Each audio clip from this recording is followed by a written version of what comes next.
So you see here the first part of the distressing process starts with the festool planer. This has the undulating head on it, which is the curved planer blade, and what that does is it takes out nice scoops and gives the beam a nice texture and depth, same as what you would get on a genuine hand-hewn beam that they would use an axe or an adze on. So it gets rid of this flatness. I think it's a really crucial part of the process to get a genuine hand-hewn look, and that's where I start. So this is hooked up to a CT26 with a long life filter bag, which makes it really nice for dumping all the wood chips, because this does make a lot of chips. You do need dust collection hooked up to do this, otherwise the planer will jam up. This is a Bosch hose, 35 millimeter. It's got a festool end that I put on it, which hooks up well to the festool planer and also to the Makita wire brush, which I'll use later. The technique with using this tool is actually pretty straightforward and simple. You're just going to be making a bunch of quick plunges and scoops. After I do all three sides, then I'll come back and I'll hit these corners with the planer at an angle, and it'll round those over also.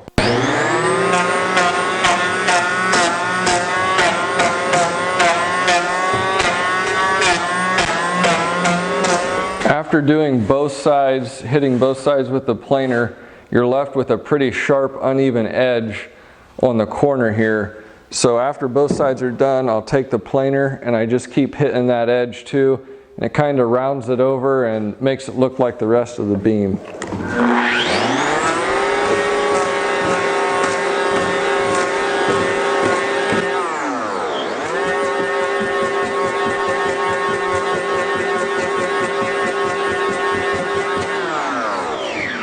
After hitting the beam with the festool planer, this is what we're left with.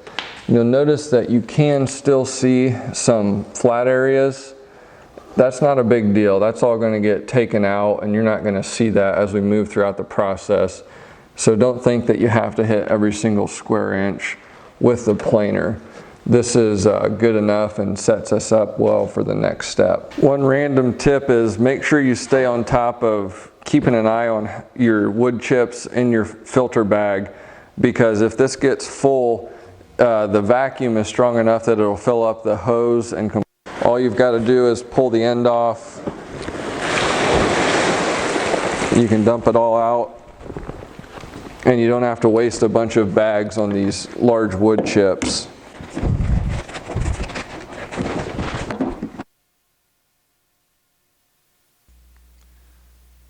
My microphone decided to stop working at this point, so I'll voice over this.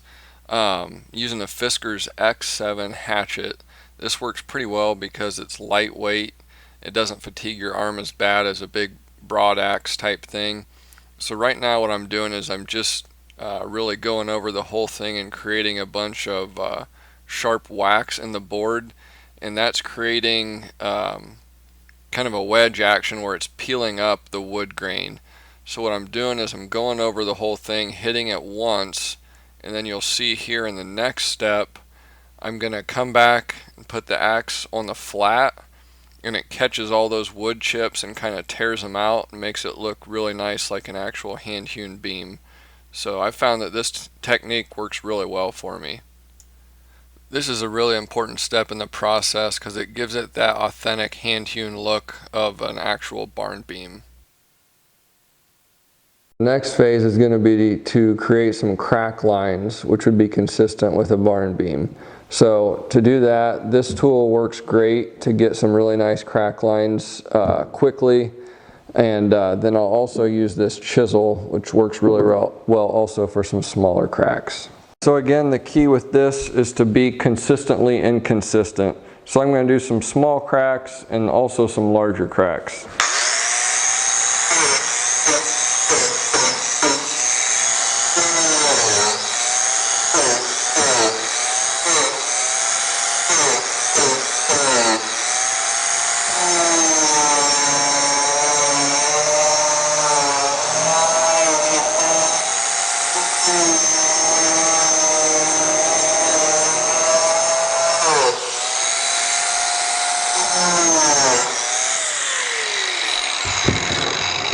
At this point, using the Dremel tool, I've got some cracks of different sizes, different lengths.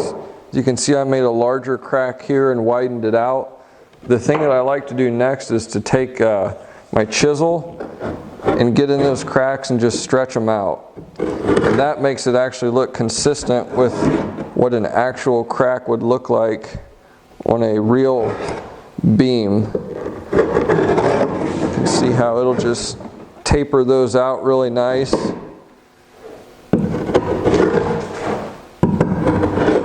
So I'll go along to just pretty much every crack and do that.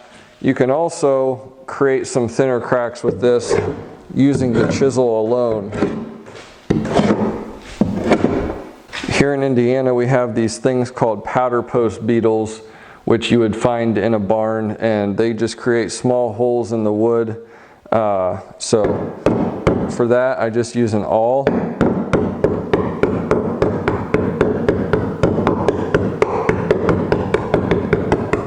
And that gives you the look of what an actual barn beam would look like. Typically with these powder post beetle holes, you're going to just have a small area with a dense amount of holes. You're not going to go over the whole beam. It's just going to be something that you do here or there to give it a little bit of extra character.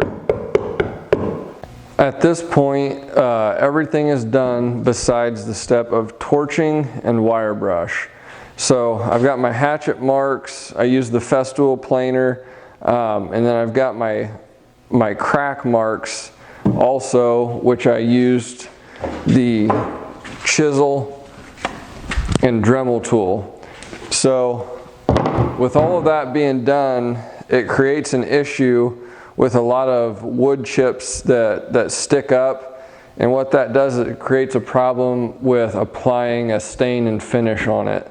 So this next step of torching the beams greatly helps that, because it burns off all those little fuzzies, and I think it softens up the soft growth rings, which will make it easier for the Makita wire brush machine to pull out that pulpy wood and give it a better weathered look. So you can see along here where my hatchet marks are, there's a lot of flakes and stuff like that.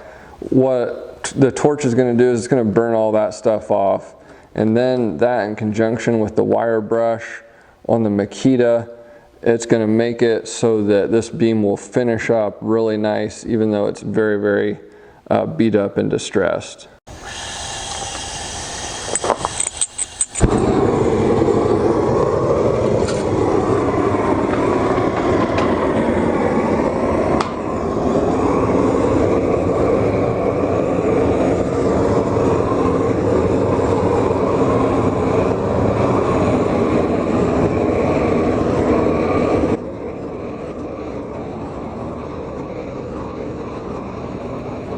The key in this process with the torch is that you want it to be hot so you're not standing there all day, but if you have too much heat, it'll rapidly evaporate all the moisture out of the surface and cause the boards to cup really bad. So I've found that out in the past, and you want to find that nice balance and speed, but not too much heat. Because like I said, if you put too much heat on it too fast, literally you can watch the board cup. You don't want that. Now at this point you can see this is a torch. So this one was just torched, and then this one here has been hit with the wire brush wheel on this Makita wire brush machine. So what this does is this is going to remove the soft growth rings and kind of dig out that soft pulpy wood and leave the hard growth rings. And what that's going to do is it's going to give it a really nice weathered look, because that's the exact same thing that happens whenever a board is out in the weather.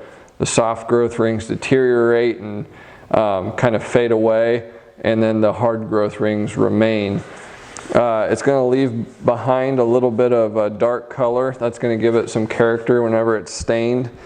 And then you can see whenever we torch this, most of the little fuzzies and chips got burnt off, but there are still some. If you run your hand over this, it's still kind of jagged and rough. but after it's hit with the wire wheel, you can see here, I can run my hand over this just fine and I'm not getting splinters or anything, even though it's a very rough textured look.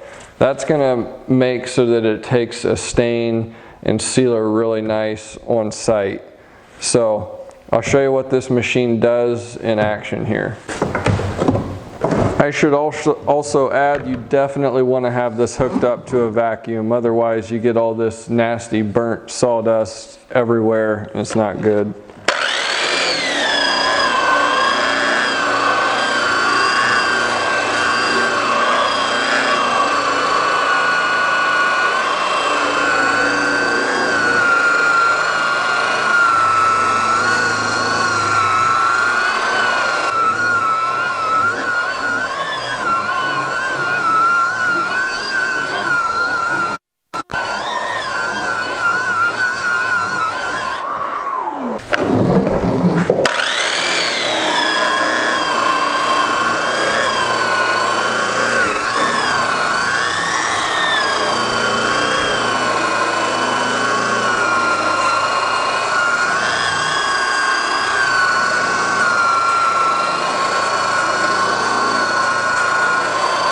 One other random note, you want to flip this around basically, so if I was cutting into my beam with the hatchet this way, I want my sander to be pulling this way. That way this sharp edge that the hatchet creates, the sander, the wire brush will kind of dull that and make so that it's not splintery. And again, you'll get a nice smooth finish. If you have it flipped around and do it the other way, it leaves that sharp edge and it won't be nearly as smooth. One thing I'll add that I don't think I mentioned is the species of wood that you choose to use kind of affects how difficult it is to do the job. I've found that using #2 pine works really well. You get some nice knots in it that help it look old, but the softness and lightness and cheapness of the wood are all pluses to me. Like I said, it's way cheaper than what oak would be or even poplar would be, and poplar is much more plain. It doesn't have as large of growth rings, so you're not going to get that nice effect whenever you take out that soft pulpy wood. And then whenever you have a species like I've done these in white oak, it's really hard on the machines, and for like a brush sander or a wire brush machine like this, it's going to take way more work to remove that soft wood. So I really have found that #2 pine works really well. It's been my go-to for a while now. So I'd recommend that if you're going to try and do this. It looks basically exactly the same whenever it's all finished, so you really can't go wrong. Less money, lighter, and easier to work with.